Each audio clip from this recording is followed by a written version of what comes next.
Welcome to my $100,000 stock experiment, year 2, week 49, ending March 20th, 2020. This isn't an endorsement to purchase any stocks that I've bought, nor an endorsement to purchase stocks in general. I'm on a mission to become a great growth stock investor. Watch me on my journey, learn from my mistakes, and celebrate my successes. The S&P 500 tanked this week.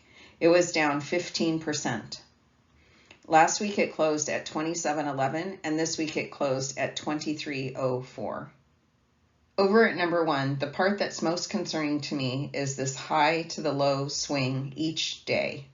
Not the change from one day to the next, but intraday, how high it goes and how low it goes. Since March 9th, every day has been over a 4% swing. That's crazy.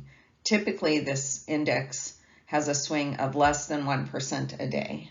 The Volatility Index also reached new highs this week. It closed at 66.04 when last week it closed at 57.83. I like to see this between 12 and 16, so this is way too volatile for me. This benchmark chart shows how drastically the S&P 500 has dropped. In the 1 year and 49 weeks of my experiment, where we started with $100,000, the S&P 500 is down to 86,772. The Melisa Method is holding steady at 144,445 because I'm all cash right now.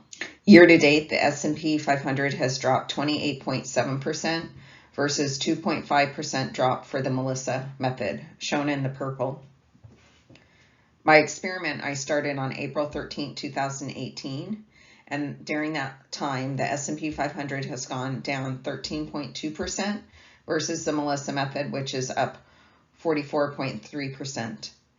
And the year 2 of my experiment, the S&P 500 is down 20.7% versus Melisa Method up 18.4%. My weekly plan is to look for signs of market recovery, which does not look like it's coming anytime soon. My girlfriend asked me what I thought of Amazon, so I took a look, and I did make a purchase of this stock back in June 7th, down at number 1, and I sold it at number 2. I held it 7 weeks then and made a 5.8% profit. I drew a line at the previous high on this 1 year chart up at number 3.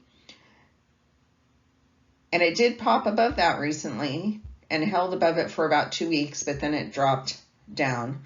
Number 4, I drew the line also at the low, previous low for this stock in the last year. And it did drop below that for 1 day, and then it bounced back up.